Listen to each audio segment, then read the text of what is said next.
We bring you the morning edition of MBC News with me, Ubile Kaisa. Our top stories this morning.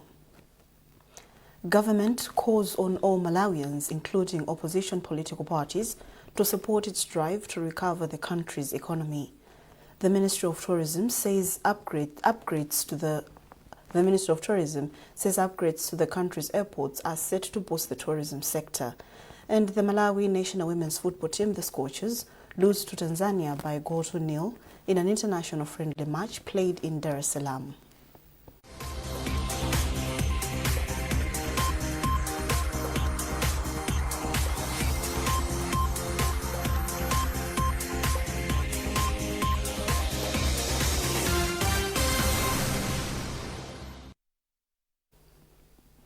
And now the news in detail. Minister of Finance, Economic Planning and Decentralization, Joseph Mwanamveka, has called on all Malawians, including opposition political parties, to support government as it is making efforts to recover the economy of the country. The minister said economic recovery needs collaborative efforts because issues of the economy affect everyone, regardless of political affiliation. He said this in Lilongwe during a consultative workshop organized to solicit views on the National Economic Recovery Plan, which government has drafted. Patrick Dambola reports. At the opening of the National Economic Recovery Plan consultative workshop, Minister of Finance, Economic Planning and Decentralization Joseph Mwanamveka told the gathering that in 2025, when the current administration came in, it inherited serious economic challenges created by the previous administration. He said among the problems were a 24 trillion kwacha public debt, an inflation rate of 35%, food insecurity, and a forex cover of less than 1 week. Mwanamveka said it is against this background that government came up with the National Economic Recovery Plan, NERP, for 2025 up to 2030, a document which contains strategies that can help the country to recover from the economic downturn. Before the plan is launched later this year, government brought together development partners, the private sector, civil society organizations and the academia to solicit their views, suggestions and comments on the contents of the plan and how it should be implemented. Speaking at the end of the event, Mwanamveka said President Professor Arthur Peter Mutharika appreciates that Malawians are going through tough economic times. Hence, he sanctioned the event to discuss ways of dealing with the challenges. He made an assurance that the plan, when implemented, will help Malawi recover its economy within a short period of time. It's a known fact that we have a challenge in terms of public debt. We have a challenge in terms of revenue mobilization. We have a challenge in terms of foreign exchange. Actually, as I've said in the presentation or in my speech, the elephant in the room at the moment is foreign exchange. If we address foreign exchange, I guarantee you that everything will move smoothly. That's one of the issues that we want to address. We also want to address the issue of money supply, because as the governor said, it's the money supply that is chasing the foreign currency in the black market. We want to address money supply. We want to address in terms of inflation. We also want to address the cost of borrowing. Chief Executive Officer of the Malawi Confederation of Chambers of Commerce and Industry, Deze Gambalame, commended the NERP, saying it gives proper direction on the road to economic development and recovery. Well, for us, I think the good thing is having a plan and a focus on what are the key issues that we need to address to really resuscitate and revamp this economy. So the framework that the ministry has given gives us confidence, especially in knowing that they understand the challenges that the economy is facing. I think where we came in to add more value was to look at what other things can we actually partner with them on, especially on resource mobilization. Because a plan like this cannot be achieved without actually looking at where is the resource base going to come from. For his part, Director General of the National Planning Commission, Frederick Changaya, said the NEP is part of the process of the implementation of Malawi 2063. It shows that I think the government is serious about putting the economy back on track. Because we must realize that when you are off trail, the first thing is to begin to accept what happened. So the NERP starts by understanding and knowing what really happened. If you look at the analysis that is in the NEP in terms of the background to NEP, it is telling us where we are debt to GDP, where we are inflation, where we are in terms of economic growth. So all of that in terms of the external sector, where we are. So they've mapped that properly. When government is done with the soliciting of views on MERIP, the final document is expected to be launched somewhere in July this year. Patrick Dambula, MBC News, Lilongwe. As government prepares to repatriate citizens stranded in South Africa following a fresh wave of xenophobic attacks, a different reality is unfolding back home. Every day, dozens of Malawians continue to leave for South Africa in search of jobs and better opportunities. MBC spoke to prospective migrants processing travel documents and others boarding buses to the Rainbow Nation despite the growing xenophobic attacks on foreign nationals. Hassan Piri reports. These are offices for the Immigration Department in Mzuzu, where we have found many people who are applying for new passports to travel abroad. Most of these people are heading to South Africa. One of the people I met here is Peter Chirwa, who said as soon as his passport is ready, possibly by next week, he will be leaving for South Africa. I'm not afraid of what is happening in South Africa. What is needed is to have valid documents, but the majority are working without valid documents. Where I'm going, there are no violence, because I work at the farms as a driver. Peter's story is similar to those of others, including this woman from Mzimba, Lindsay Makala, who says she has no choice but to go to South Africa. My aim is to go to South Africa. I was there before and I want to go back. Yes, there are xenophobic attacks in South Africa, but the opportunities are there and it's good for survival. I'm going there to work and do business. For those who are used to visiting South Africa, the issue of anti-immigrant riots in South Africa is not new. People say that this happens in some areas and that other areas in the country are safe. During our investigations, we arrived at Mzuzu Coach Terminal, where people traveling abroad, especially to South Africa, depart from. We found that 3 buses have left only today. One of the people we met at the departure lounge is William Chiumia, who says he's confident that he will be able to stay safe despite the xenophobic attacks. Of course I'm afraid, but I can't do otherwise. I already have the passport as well as tickets to travel, so I just have to go and work. I believe I will survive the situation in South Africa. According to one of the people who speaks on various issues, Moses Mkandawile, poverty is the major factor driving many people to go to South Africa in search of greener pastures. He also welcomed the government's decision to repatriate those affected by xenophobia, advising them not to travel to South Africa until the situation improves. I would have advised my fellow Malawians to say, look, much as you are being pulled or pushed, to go into South Africa in search for, a greener pastures. But this time around, it's extremely difficult for you to go there, given the fact that the South Africans, are promoting xenophobia and they're killing, they're injuring, they're destroying property of many foreigners, including Malawians. And I think this is not the time for them to go there. Statistics indicate that more than 100,000 people are allegedly working in various sectors in South Africa, including in shops, in homes, in garment factories, and in agriculture sector. But every year, reports show that hundreds of them are sent back home as they do not have valid documents. Meanwhile, spokesperson in the Ministry of Foreign Affairs, Charles Nkalamba, said government is assisting its citizens who wish to return to their homeland following the unrest in South Africa. In this regard, the government will soon commence a voluntary repatriation exercise for Malawian nationals that have requested government support for their return home.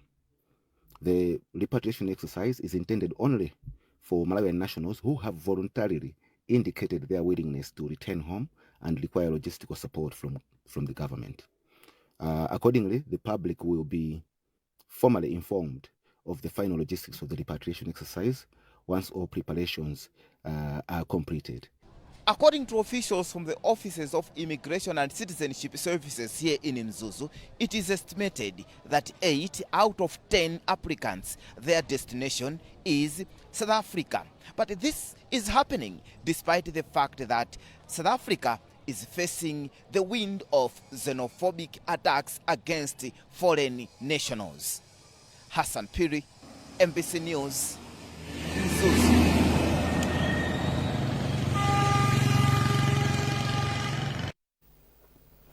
The Ministry of Tourism says the planned upgrades to the country's airports are set to boost tourist numbers as Malawi continues to open up to the world. The country is currently upgrading its main airports, namely Kamuzu International Airport, Bakili Mlozi International Airport and Mzuzu Airport, to improve their standards and accommodate large aircraft. Ministry of Tourism Public Relations Officer Joseph Nkosi says the airport upgrades, coupled with road maintenance projects across the country, will help boost Malawi's tourism sector. Details in this report. According to Airport Development Limited, government plans to upgrade and expand Kamuzu International Airport to meet international standards, complete Chileka Airport passenger terminal, as well as carry out maintenance works at aerodromes in Mangochi, Bangula and other areas. Public Relations Officer for the Ministry of Tourism, Joseph Nkosi, said these projects will help unlock the country's airspace, attract more air traffic and increase the number of tourists visiting Malawi. Negotiations are still going on for other airlines to also be flying to Malawi, and we are working together with our relevant ministries to ensure that we increase the traffic to Malawi. And the Ministry of Transport have put in place a number of plans to improve the road networks. And this also includes the roads that lead to tourist attractions, like the one that is heading Mangochi. Since the COVID-19 outbreak, which brought global travel to a near standstill, government has implemented a number of initiatives, including programs aimed at promoting domestic tourism. Trust Office, MBC News, Lilongwe. Minister of Information and Communications Technology, Shadrack Namalomba, has commended the Lilongwe University of Agriculture and Natural Resources, Luana, for promoting the use of technology in agriculture. Namalomba made the remarks after touring Luana's core center, radio station, and drone center, which are used for various farm activities and innovative research. Charles Wahara reports. Namalomba described Luana's approach to technology and innovation as key to improving agricultural production. He said the facilities provide solutions such as soil testing and prediction of weather patterns. The minister added that it is important to embrace technology and adapt it to local realities, noting that Luana's digital space is helping to address various challenges facing the agriculture industry. According to the minister, drone technology is key for improving efficiency, disease detection in crops and livestock, spraying pesticides and fertilizer, and supporting yield estimation, all of which are important for food security. He further noted that data analysts and agronomists work together to interpret technical information for farmers. This is the kind of transformation that this country requires. Yes, in the foundation stages. They need to move towards now, which is what I've challenged them tonight, this evening, this afternoon. They must now take the solutions, the innovations that they have developed in the lab to the market. Malawians must now begin to use these solutions. It's no use to invest in developing a solution. You keep it out, away from the farmers, from the people that seriously deserve to use them. Luana's core center is used to provide around 4 million farmers with information relating to farming calendars and market updates, while the radio station disseminates agricultural information to farmers. Luana Vice Chancellor Professor Emmanuel Kaunda commended the minister's visit, pledging more digital innovation and technologies aimed at promoting and supporting national development goals. It is a transformation, and I think this is where the agriculture is going. If agriculture is going to grow, we need to have a platform where you can provide real-time solutions to farmers. And this is where our technology is heading to. So you see all the technologies that are aimed for providing instantaneous solutions. If today my crop is diseased, what do I do? Where do I get the medicine? What sort of pesticide do I use? The information that we're providing is that one. The minister was accompanied by Principal Secretary Harold Msusa and other senior officials from the Ministry of Information and Communications Technology. Charles Wahara, MBC News, Lilongwe. You're watching MBC News. A reminder of our top stories. Government calls on all Malawians, including opposition political parties, to support its drive to recover the country's economy. The Ministry of Tourism says upgrades to the country's airports are set to boost the tourism sector. And the Malawi national women's football team, the Scorchers, lose to Tanzania by 4-0 in an international friendly match played in Dar es Salaam.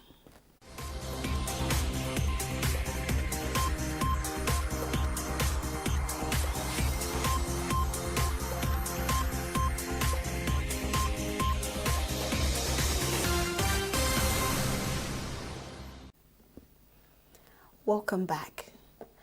The Public Accounts Committee has recommended that the Malawi Housing Corporation improve its commercial drive, citing low revenue collection against high expenses as a key concern. Speaking in Lilongwe when the corporation appeared before the Public Accounts Committee, Chairperson of the committee, Stephen Malondera, said MHC appears not vigilant enough on the ground, despite offering several services that many Malawians are not aware of. Malondera spoke to Margaret Mapando. And all in all, we've asked even the colleagues from Malawi Housing Corporation to improve in their commercial drive, because it appears they are not vigilant on the ground. They have talked of so many services that they can offer, but it's unfortunate that Malawians are not aware of such kind of services. So we've asked them that now that they graduated from just provision of housing units to being more commercial, I've asked them to go back, reinforce their commercial department, and make sure that they're breaking even and they move on. And the issues, a lot of outstanding issues, you find that what the budget is and what they're spending, the revenues they are collecting is very low, while the expenses are on the higher side. We've also asked them to go back and make sure that they regularize these anomalies. From, I think, 2019 going backwards, 2018, 2017, we were making profits. But it's not because of anything, but the cost of housing then was low.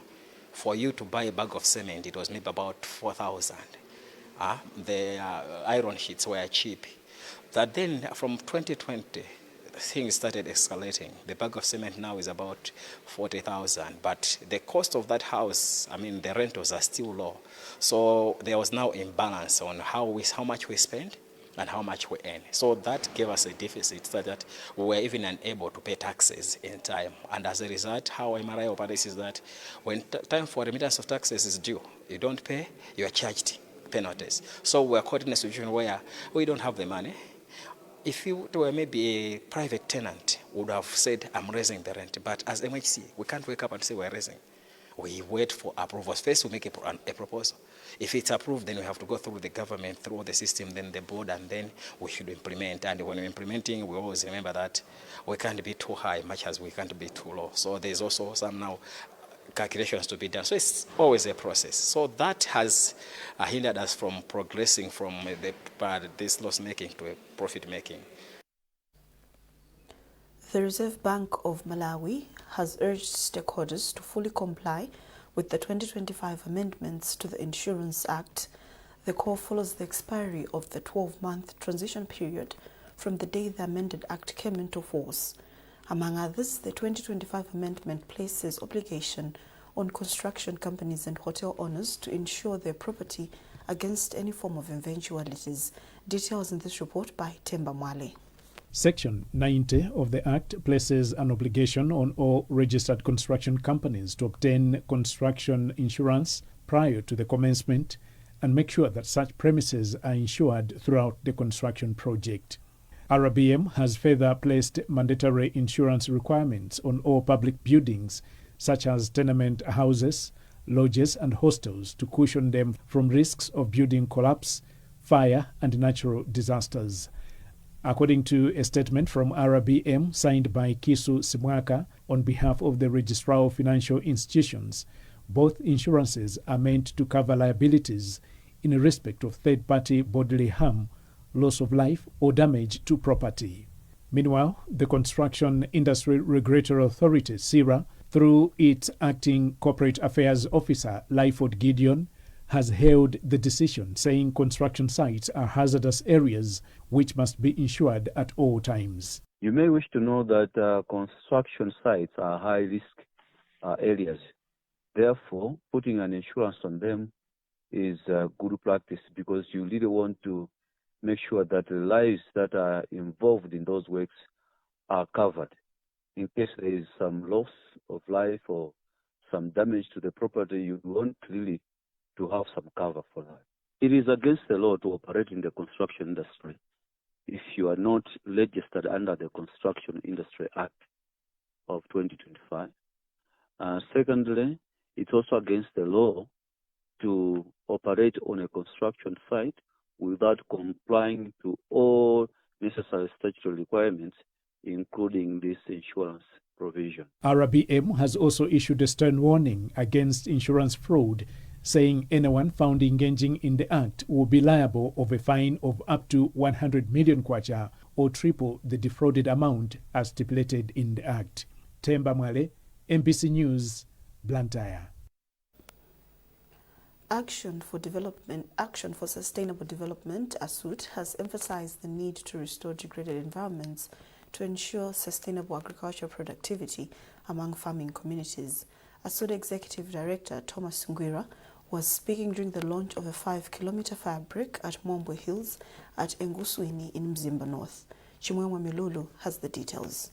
Speaking during the launch, the organization's Executive Director Thomas Ngwira said the 5-kilometer fire break on Mmawa Hills at Enguswini in Mzimba is aimed at reducing damage from seasonal bushfires, which negatively affect the surrounding farming communities. The harvesting has been always very poor.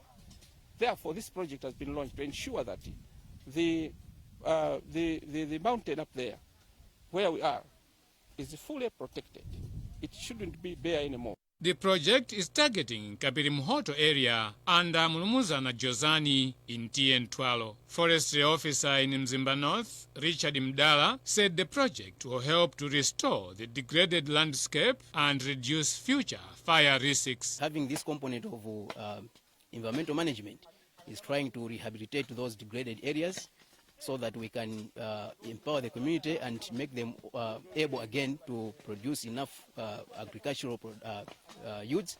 Mmawa Hills is a critical catchment area for the community, as during the dry season, fires often destroy forests and grazing land. Funded by Malawi Environmental Endowment Trust, MEET, the Integrated Mmawa Mountain and Landscape Restoration is a 2-year project implemented by Action for Sustainable Development, ASUD. Chimwemwe Milulu, MBC News, Mzimba. In sports, the Malawi national women's football team, the Scorchers, on Wednesday lost to Tanzania by a 0-0 in an international friendly match played in Dar es Salaam. The lone goal of the match was scored in the second half. This was the first of 2 friendly matches between the 2 teams, as they are expected to meet again on Saturday. The 2 teams are using the friendlies as part of the preparations for the Women's Africa Cup of Nations, which will be held next month in Morocco. Malawi coach Love Mofazili featured a number of his foreign-based stars, including captain Tabitha Chawinga, Faith Chinzimu and Sabina Tom. The Scorchers are ranked 153 in the world, while the Twiga Stars are on position 121. In international news, Ghana has joined other African countries in refining its own crude at home. The president of Ghana, John Dramani Mahama, was speaking at Ghana Diaspora meeting in London, Britain, and he said the move is aimed at ensuring steady supply of the petroleum resources in the continent. Telson Magombo with a report. Ghana has joined Nigeria, Angola, and Algeria to start processing crude from its offshore fields in domestic refineries. Speaking at a Ghana diaspora town hall meeting in London, Ghanaian President John Dramani Mahama said local refining would help Ghana retain more foreign exchange, strengthen domestic supply chains, create jobs, and support industrial growth. We are just about to make history again. We did it in my first term, but after we left office, it didn't continue. We are about to start to refine our own crude. And so,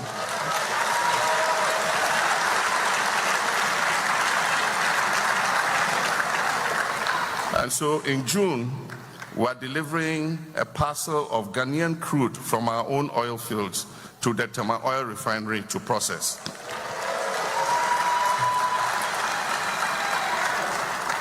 And that is what we call value addition. Ghana's refining ambitions are centered on the Tema Oil Refinery, which produces about 4 million litres per day and is working to increase output to 9 million litres per day through the integration of an addition processing unit. Across the continent, several oil-producing countries are expanding domestic refining capacity as policymakers seek to end a long-standing model in which Africa exports crude oil and imports high-value refined petroleum products. Tosan Magombo, MBC News.